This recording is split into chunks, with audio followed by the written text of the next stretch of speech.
Halo semua, perkenalkan nama saya Alisha Tafiani dari kelas 1243. Ingin menyampaikan materi tentang surat lamaran pekerjaan. Jadi, surat lamaran pekerjaan itu adalah surat permohonan yang dibuat oleh pencari kerja untuk dikirimkan kepada badan perusahaan agar mendapat pekerjaan atau jabatan yang sesuai dengan lowongan pekerjaan yang ditawarkan. Tujuan dari penulisan surat lamaran pekerjaan itu untuk melamar menjadi karyawan atau posisi atau jabatan tertentu sesuai dengan posisi yang sedang dicari oleh perusahaan tersebut. Nah, fungsi dari surat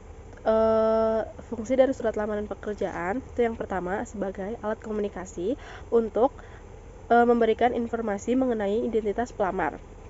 Yang kedua, sebagai bahan pertimbangan bagi perusahaan menerima pelamar yang tepat dalam mengisi posisi yang dibutuhkan. Yang ketiga, itu tanda tertulis pengajuan permohonan pekerjaan yang sifatnya resmi. Yang keempat, sebagai bukti historis pelamar yang melamar pekerjaan tersebut. Dan yang terakhir, yang kelima, itu sebagai salah satu bentuk pedoman kerja. Nah, berdasarkan jenis pembuatannya, surat lamaran pekerjaan tuh terdapat dikelompokkan menjadi dua jenis. Yang pertama, surat lamaran pekerjaan yang digabungkan dengan CV. Dan yang kedua, itu surat lamaran pekerjaan yang dipisahkan oleh CV. Nah, selanjutnya mengidentifikasi unsur kebahasaan surat lamaran pekerjaan. Pasti dalam menulis surat lamaran pekerjaan itu memerlukan unsur kebahasaan. Unsur kebahasaan yang dimaksud itu meliputi ejaan, pemilihan kata, kalimat efektif, dan tanda baca. Nah, ketentuan dalam menulis surat lamaran pekerjaan itu yang pertama, bentuk suratnya standar atau formal ya. Terus yang kedua, menggunakan bahasa yang baik dan benar. Itu menggunakan bahasanya itu harus sesuai dengan EYD atau ejaan bahasa Indonesia yang disempurnakan. Yang ketiga, menggunakan kata-kata sopan. Yang keempat, menggunakan kata pengantar yang jelas, singkat, padat, informatif, dan tepat sasaran. Yang kelima, penyampaian maksud isi dalam surat. Yang keenam, menggunakan kalimat permohonan di paragraf penutup. Yang keempat, permohonan instansi kepada sekolah. Yang kelima, inisiatif sendiri. Selanjutnya adalah sistematika surat lamaran pekerjaan. Nah, bisa dilihat di sini. Itu yang pertama adalah tempat dan tanggal surat. Tempat dan tanggal surat dari surat itu dikirimkan kepada perusahaan. Lalu yang kedua adalah lampiran dan halaman atau hal. Terus yang ketiga alamat tujuan, alamat dari perusahaan tersebut. Lalu yang keempat itu salam pembuka. Yang kelima itu kalimat pembuka. Yang keenam itu kalimat isi, yang ketujuh kalimat penutup, yang kedelapan salam penutup, yang kesepuluh nama pelamar. Nah, seperti ini contohnya. Nah, bisa dilihat Nah, bisa dilihat ini adalah tempat dan tanggal surat itu dikirimkan. Lalu ini lampiran dan halaman. Lalu ini alamat dari perusahaan tersebut yang ingin dituju, dan ini itu salam pembuka dengan hormat seperti ini. Lalu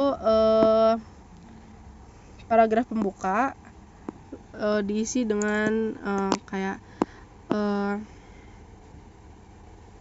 dapat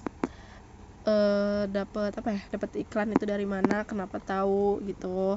Terus paragraf isi itu termasuk sama identitas pelamar. Bentar ya, nggak bisa sih. Identitas pelamar. Nah, ini kita nggak usah pakai huruf kapital karena ininya titik 2. Nggak tahu kenapa lupa. Nah itu. Nah, karena ya pokoknya ini nggak boleh pakai huruf kapital, harus sesuai dengan EYD. Terus abis itu maksud dan tujuan. Lalu ini tuh paragraf isinya tuh identitas, maksud dan tujuan, dan menyatakan lampiran. Nih, lampiran ijazah, fotokopi KTP, daftar riwayat hidup, SKCK, fotokopi lalu paragraf penutup dan salam penutup, lalu tanda tangan dan nama terang. Seperti itu. Kita ke materi selanjutnya. Dalam menulis surat lamaran pekerjaan, pasti ada hal-hal yang perlu diperhatikan dalam menulisnya. Nah, yang pertama itu gunakan bahasa yang baik dan benar. Dalam menulis surat lamaran pekerjaan itu harus menggunakan bahasa yang baik, sopan, dan kalimat efektif. Karena dalam menulis surat lamaran pekerjaan nggak boleh bertele-tele. Terus singkat, padat, dan jelas. Itu yang nggak boleh bertele-tele dan harus ditujukan ke satu poin penting tersebut. Terus yang ketiga, lengkapi surat lamaran pekerjaan. Lengkapi surat lamaran pekerjaan dengan fotokopi KTP, fotokopi KK, sertifikat, dan data-data penting lainnya. Terus yang terakhir itu menyusun surat lamaran pekerjaan sendiri. Karena pasti kita ngelihat dari referensi kan. Nah, kalau misalnya kita plek-ketiplek dengan referensi tersebut pasti akan berakibat fatal bagi pekerjaan dan merugikan diri kita sendiri. Itu. Sekian pembahasan materi tentang surat lamaran pekerjaan dari saya. Terima kasih.